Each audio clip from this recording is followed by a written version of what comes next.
My YouTube channel. నా పేరు రాజు. నిన్న డిప్యూటీ సీఎం పవన్ కళ్యాణ్ గారు రిషికొండ ప్యాలెస్ను సందర్శించాడు.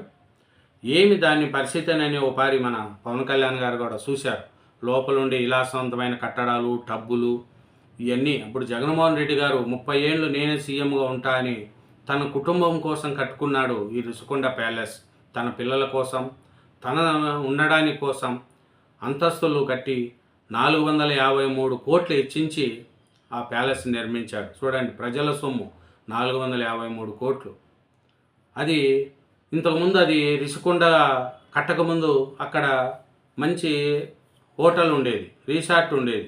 దానివల్ల ఏడాదికి 7 కోట్ల రూపాయల ఆదాయం వచ్చేదంట. అట్లాంటి హోటల్స్ను, రిసార్ట్లను అన్నీ పడేసేసి కూల్చేసి ఈయన జగన్మోహన్ రెడ్డి గారి ప్రభుత్వం, వైసీపీ ప్రభుత్వం రిషికొండను కట్టింది. ఈ రిషికొండ కట్టేటప్పుడు కానీ ఎవరికీ తెలియదు, ఎవరిని లోపలికి రానిలేదు. ఎవరన్నా పోవాలంటే పోలీస్ పహారా, లోపల ఏం జరుగుతుందో కూడా తెలియదు. ప్రభుత్వ సొమ్ముతో కట్టుకుండే ఏ ప్రాజెక్ట్ అయినా ప్రజలు సందర్శనార్థం ఉంచాలి, ప్రజలు చూడాలి. ఇప్పుడు పోలవరం ప్రాజెక్టు కట్టుంటే చూడట్లేదా?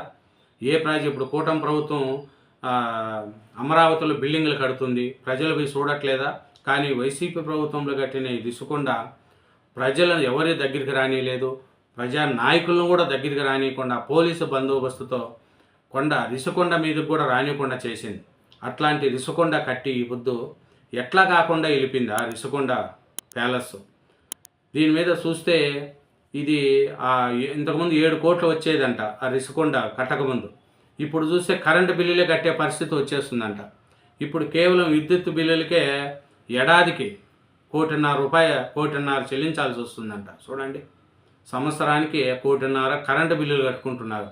దానివల్ల ఏమీ లేదు, ఆ రిషికొండ వల్ల ఆదాయం కూడా పోగొట్టుకున్నారు అని మన ఉప ముఖ్యమంత్రి పవన్ కళ్యాణ్ గారు ఆవేదన వ్యక్తం చేశారు.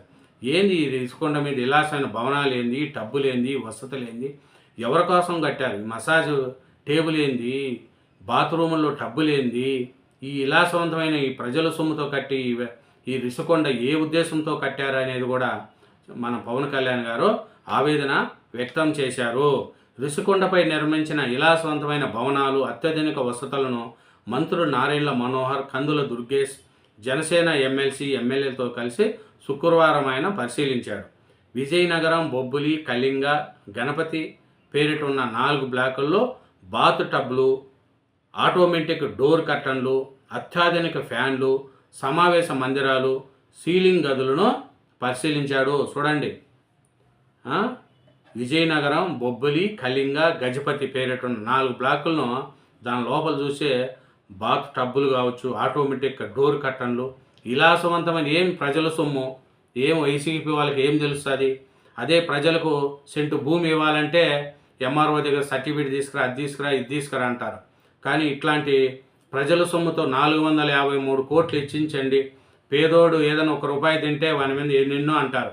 ఇట్లాంటి ప్రజాసొమ్మును దోసేసిన వాళ్ళని ఏమనాలి, ఏం యాక్షన్ తీసుకుంటుంది ప్రభుత్వం కూడా ఆలోచించాలి. వైకాపా ప్రభుత్వం ముఖ్యమంత్రి నివాసంగా వినియోగించుకునేందుకు రిషికొండ భవనాలను విలాసవంతంగా నిర్మించింది. చూడండి, అప్పుడు జగన్మోహన్ రెడ్డి గారు ఇదే, మనమే 30 ఏళ్ళు రాజకీయంలో ఉంటాం, మనకే మంచి కట్టండి, ఏం ప్రభుత్వ సొమ్మే కదా కట్టేయండి మీరు ఎట్లయినా సరే అనేది కూడా అప్పుడు ప్రభుత్వం ఉపయోగించుకునింది. నేటి పాలకులు ఇంటీరియర్ డెకరేషన్ కోసం 39 కోట్లు ఖర్చు చేశారంట. చూడు, లోపల ఇంటీరియర్ డెకరేషన్ కోసమే 39 కోట్లు. విద్యుత్తు, జీవీఎంసీ, ఉద్యాన, పర్యాటకుల నిధులను మళ్లించి భవన నిర్మాణం కోసం వెచ్చించారు. చూడండి, ఎక్కడెక్కడో ప్రభుత్వ సొమ్మునంతా ఆ శాఖలు ఈ శాఖల నుంచి మళ్ళించి ఇది చెల్లించారంట. 8.48 లక్షల క్యూబిక్ మీటర్లు మట్టిని తవ్వి అమ్ముకున్నారు. చూడండి, మట్టిని తవ్వేసి కూడా అప్పట్లో అమ్ముకున్నారు. పర్యావరణ విధ్వంసాన్ని ఇంకా లెక్క కట్టాల్సి ఉంది. నేషనల్ గ్రీన్ ట్రిబ్యునల్లో కేసులు నడుస్తున్నాయి. ప్రస్తుత భవనాలు పెచ్చిలోడుతున్నాయి. శాసనసభ శీతాకాల సమావేశాలలోపు భవనాలపై ఒక నిర్ణయం తీసుకుంటామని పవన్ కళ్యాణ్ గారు పేర్కొన్నారు. చూడండి, పైనుంచి ఊడి పడిపోతున్నాయి. ఇది విలాసవంతమైన ఎందుకు కట్టారు, ఇది ఏంది, ఇది ఇంటీరియర్ డెకరేషన్ కోసం 39 కోట్లు ఖర్చు చేశారంటే సంవత్సరానికి 1.5 కోట్ల కరెంటు బిల్లు కట్టుకుంటూ ఇది ఈ ప్రజల సొమ్ముతో ఇట్లా విలాసవంతమైన భవనాలు కట్టుకొని ప్రజలకు మోసం చేశారనేది కూడా మన పవన్ కళ్యాణ్ గారు అంటున్నారు. 453 కోట్ల పెట్టుబడికి బ్రేక్ ఈవెన్ ఎప్పుడు వస్తుందనేది ముఖ్యం. ఎంఐసిఈ డెస్టినేషన్ వీటిని పలువురు సూచించారు. భవనాల వినియోగంపై ముఖ్యమంత్రితో త్వరలో ప్రతిపాదనలు పంపిస్తాం. అంతకంటే ముందే సేఫ్టీ ఆడిట్ చేయించాలి. మరమ్మతులు పూర్తి చేసి ఆదాయ వనరుగా ఎలా మార్చాలన్న దానిపై ఆలోచిస్తామని పవన్ కళ్యాణ్ గారు అన్నారు. ఇదేంటంటే ప్రభుత్వ సొమ్ముతో కట్టుకునింది. దీన్ని మళ్ళీ మనం ఆదాయంగా ఎలా మార్చుకోవాలి, ఏమన్నా హోటల్స్కి ఇవ్వాలా లేదన్నా ఇంకో దానికి వాడుకోవాలా అనేది కూడా పవన్ కళ్యాణ్ గారు ఆలోచిస్తున్నారు. ఎందుకంటే ఇది ప్రజల సొమ్ము, మళ్ళీ వైసీపీ ప్రభుత్వం సొమ్ము కాదు, లేదా జగన్మోహన్ రెడ్డి గారి సొంత సొమ్ము కాదు. ఇది ప్రభుత్వ సొమ్ముతో 453 కోట్లు పెట్టుబడి పెట్టారు దీని మీద ప్రజల సొమ్ముతో. కాబట్టి దీని మీద ఏం యాక్షన్ తీసుకోవాలి, దీన్ని ఎలా వాడుకోవాలనేది కూడా మన పవన్ కళ్యాణ్ గారు, డిప్యూటీ సీఎం పవన్ కళ్యాణ్ గారు సీఎం చంద్రబాబు నాయుడు గారితో చర్చించి దీన్ని ఒక పొజిషన్కి తేవాలనేది కూడా పవన్ కళ్యాణ్ గారు చూస్తున్నారు అనేది తెలిసింది. అనంతరం జనసేన శాసనసభ పచ్చ సమావేశంలో రిషికొండ భవనాల నిర్వహణ, స్టేప్ ఆడిట్, నాణ్యత ప్రమాణాలపై సమీక్ష చేయాలని, త్వరలోని ప్రజలకు ఈ భవనాలు అందుబాటులోకి తేవాలంటూ తీర్మానం చేశారు. విశాఖ దక్షిణ ఎమ్మెల్యే వంశీకృష్ణ శ్రీనివాస్ ఈ తీర్మానం ప్రతిపాదించగా కాకినాడ గ్రామీణ ఎమ్మెల్యే పంతం నానాజీ బలపరిచారు. చూడండి, ఇది ప్రజలకు అందుబాటులోకి తేవాలి, ప్రజలకు కూడా చూడాలి అనేది కూడా మన జనసేన వాళ్ళు అంటున్నారు. చూడండి, ఇది మొత్తం 7 బ్లాకులకు గాను 4 మాత్రమే పూర్తి చేశారు. వాటి కోసం 454 కోట్లు ఖర్చు పెట్టారు. ఏది 4 బ్లాకులకే. ఇంకా 3 బ్లాకులు అయితే ఇంచుమించు ఇంకా 1000 కోట్లు అయిపోవు. ఎందుకంటే జగన్మోహన్ రెడ్డి గారు వస్తాడు 30 ఏళ్ళు నేనే ఉంటానని కూడా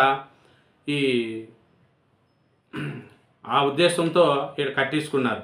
విలాసవంతమైన భవనాలు లోపల చూస్తే ఆ టబ్బులు ఒకటి 30 లక్షలు 40 లక్షలు, బాతు టబ్బులు, మసాజ్ పార్లాలు, టేబుల్స్ అన్నీ కూడా ఒక టెక్నాలజీ ప్రకారము అప్పుడు వైసీపీ ప్రభుత్వము జగన్మోహన్ రెడ్డి గారు చేసుకున్నారు. ఎందుకంటే అది ఇంతకుముందు ఏడాదికి 7 కోట్లు వచ్చేది, అట్లాంటిది కూడా ఏమీ లేకుండా చేసేసుకున్నారు.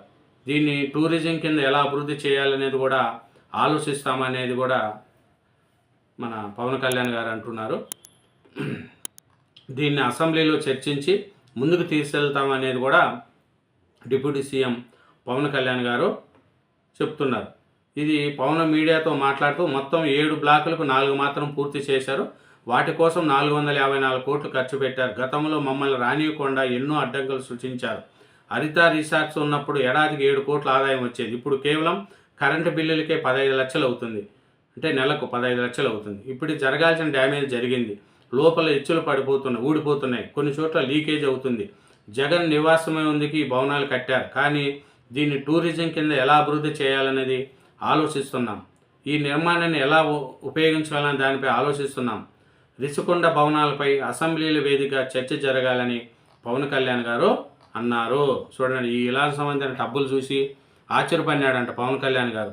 ఇదేంది ఇంత ఇట్లా కట్టారేంది, ఆటోమేటిక్ డోర్ కర్టన్స్, టబ్బులు, అబ్బులు, లోపల చూస్తే ఆ సీలింగ్స్ కానీ ఇంటీరియర్ డెకరేషన్ కానీ అబ్బా అట్లా డెవలప్ చేశారనేది కూడా తెలుస్తుంది.